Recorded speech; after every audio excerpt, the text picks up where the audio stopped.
One of the storylines of Super Bowl 60 I want to address right here. And I think it's only, you tell me, because you're the one who focuses on a town in a state that connects to California, where Mo Green does not have a signpost or a plaque to honor him creating the town of Las Vegas, Nevada. You know, when Mo Green and The Godfather used to run molasses when Michael was a child. I don't know. I'll stop. No sugar. Okay. At any rate, what's the line on this game? Rich, it hasn't moved. It's still 4.5. Okay. Total still at 45. Okay. And but there is a contingent, and I do believe it's significant, that believes that this is going to be a blowout win for the Seattle Seahawks. That you look at the way that they've played defensively, you look at their roster, you look at the way it's all played out this year, and that they're going to take the Patriots and spank them in Super Bowl 60.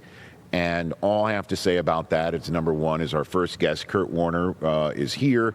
He can basically tell you, about being a quarterback of an NFC West team that was supposed to beat a New England Patriot team, quarterbacked by a second-year quarterback, coached by a guy in his second time around as a coach in the NFL.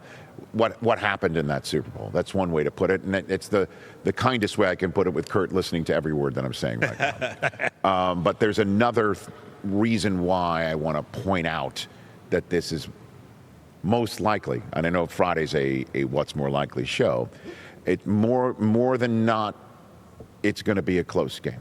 And the reason why is these two teams, for some reason, only play tight, close games. And I want to recount to you the last 10 times they've played against each other, what has happened. And then when it's all over, you tell me if you think Super Bowl 60 is going to be a close game or not. Do I have my music, Mike Del Tufo? Do we have some sort of NFL Films music? It is music. Okay, give me my music here. These are the last 10 times that these teams have played against each other. The last time they played against each other was September 15th of last season, week 2. This is prior to Drake May becoming the starting quarterback of the New England Patriots. Yep. And this game was a 23-20 Seattle Seahawks win, because with only 4 minutes left in overtime, Mr. Jason Myers is the one who split the uprights, and the Seattle Seahawks won in a walk-off overtime win that happened in New England last year. And then the time before that was week 2 of the 2020 NFL season, when the Seahawks and the Patriots were in Seattle. Seattle was up by 5 points with only 1 play left on the clock. That's all that was left. And guess what happened? Cam Newton from the 1-yard line with no time left. Have you heard about being on the 1-yard line with these teams taking on one another? Do you remember this on Sunday Night Football? I do remember this game. They decide to run it with Cam Newton. Yep. And instead of him scoring and doing the Superman thing, he gets upended, and with no time left, Seattle walks off with a defensive stop victory. That was Cam's probably best game for the Patriots. In 2020. Then the time before that was 4 years before that, in week number 10, when it was another Sunday Night Football game, this game taking place in New England. Tom Brady looks for Rob Gronkowski, 4th and goal from the 1 with 11 seconds to go, and Seattle's up 31-24, and you're sitting here thinking, if they score, do they go for 2 in the win? And instead of Brady finding Gronk, Cam Chancellor is all over Gronk, who's left staring at the refs. Where's the flag? No flag on the play, and that's the way the game ended with 11 seconds to go. Seattle winning in New England with just 11 seconds left. And that was, as we all know, a little bit of revenge taken on New England, because the time before that, 4 games ago between these teams, was in fact the matchup in Super Bowl 49 that we're all talking about. And we all know the way that this ended, with Malcolm Butler picking off Russell Wilson on the goal line with 20 seconds to go. Those are the last 4 times that they've played against each other. Let's go back now to the time prior to Super Bowl 49, week 6 of 2012, and everyone kind of remembers the way this game ended after the game. It was a 23-17 lead for Seattle, by New England. And with 1:20 to go, with New England up on an upstart Seattle team with the Legion of Boom, Russell Wilson fades back and finds Sidney Rice for 46 yards I remember this. for a touchdown with 1:20 to go. And then Seattle's defense protected that 1-point lead. Tom Brady deep in his own net on 4th and 17. Couldn't make the first down. Game over. And that's when Richard Sherman famously went up to Tom Brady and said, "You mad, bro?" And that's the way the Legion of Boom and Richard Sherman was essentially introducing themselves to the world. Beating New England and Tom Brady in Seattle was a pelt on the Seahawks wall. The audacity to say the least. I think he was mad, though. Those are the last 5 times that they played against each other. Let's now get to the back half of the 10 that I'm referring to. Week 14 of 2008. You betcha we're going back to this one. Patriots are up 24-21 on the Seattle Seahawks. And what ended up happening was Seneca Wallace at midfield gets sacked. Ball is down on the ground. Future Hall of Famer Richard Seymour recovers. And this is the way they backed up Matt Castle getting the win against the Seattle Seahawks with a 2-point conversion on top of it.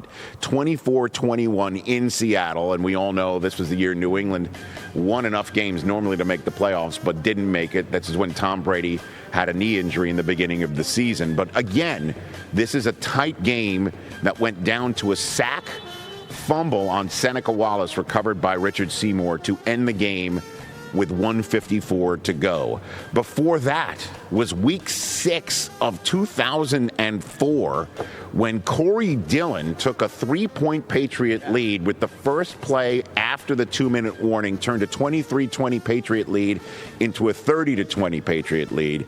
So a 9-yard run right after the 2-minute warning. New England wraps that game up. That was close.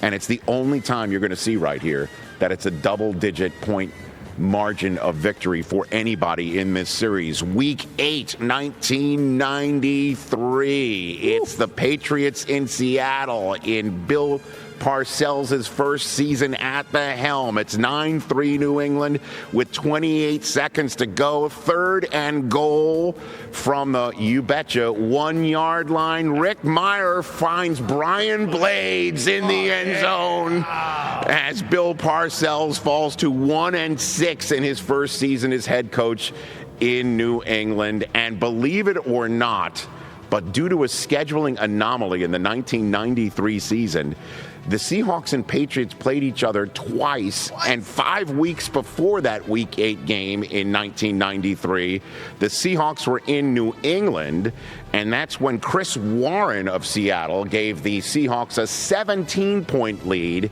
that Drew Bledsoe started to come back on, finding Ben Winter Coates. And Sam Gash runs one in the end zone to make it a 17-14 game. Scott Sisson, with 30 seconds to go for New England, sets up for a 54-yard game-tying field goal. It's up, hits the crossbar, and bounces back into the field of play. That was 9 times ago that they played each other. And again, 10 games ago between these two teams in Super Bowl 60, 1992, the Week 3 game between the Seahawks and the Patriots in New England, Hugh Millen found Irving Fryer for a 36-yard touchdown, but Charlie Bauman missed the extra point, meaning it's a 10-6 game with 45 seconds to go. New England's got to score a touchdown. Hugh Millen throws it into the end zone, and it's intercepted by Patrick Hunter, who is a Seahawk defensive back who wound up playing for the Seahawks for 9 years, and he is originally from San Francisco, California, where we're getting set to see a Super Bowl 60 between these two teams.